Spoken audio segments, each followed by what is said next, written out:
સમાચારોમાં આગળ વાત કરીએ તો વધુ એક મહત્વના સમાચાર સામે આવી રહ્યા છે, જ્યાં મહેન્દ્ર પાડલિયાનું એક નિવેદન સામે આવ્યું છે। ભાજપના કાર્યક્રમમાં ધારાસભ્ય મહેન્દ્ર પાડલિયા દ્વારા નિવેદન આપવામાં આવ્યું।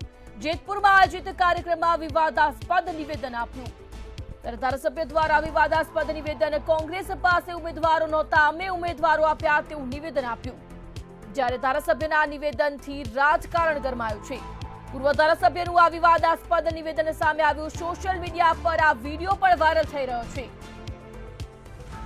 ત્યારે ધારાસભ્ય મહેન્દ્ર પાડલિયા દ્વારા આ પ્રકારનું વિવાદાસ્પદ નિવેદન આપવામાં આવ્યું। તમારું ખરાબ ન દેખાય એટલે ઉમેદવાર આપ્યા તેવું મહેન્દ્ર પાડલિયાએ જણાવ્યું।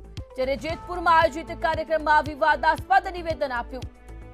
તેમનું આ વિવાદાસ્પદ નિવેદન પણ વાયરલ થઈ રહ્યું છે। કોંગ્રેસ પાસે ઉમેદવારો નહોતા, અમે ઉમેદવારો આપ્યા આ પ્રકારનું વિવાદાસ્પદ નિવેદન આપ્યું।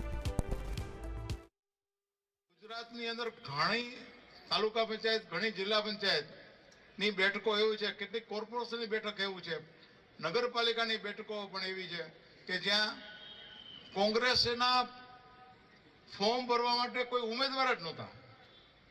તો એ આપને આનંદ થશે કે ઉમેદવારોએ આપણે આપ્યા કે ભાઈ તમારું ખરાબ લાગે તો આ ઉમેદવાર છે ને આનું ભરાવી દો। એનો મેન્ડેટ છે ને ઉમેદવારોએ કીધું, એ લોકોએ ફાડી નાખ્યા। આમ આદમી પાર્ટીના 2-3 જગ્યા એવું બન્યું કે મેન્ડેટ ફાડી નાખ્યા।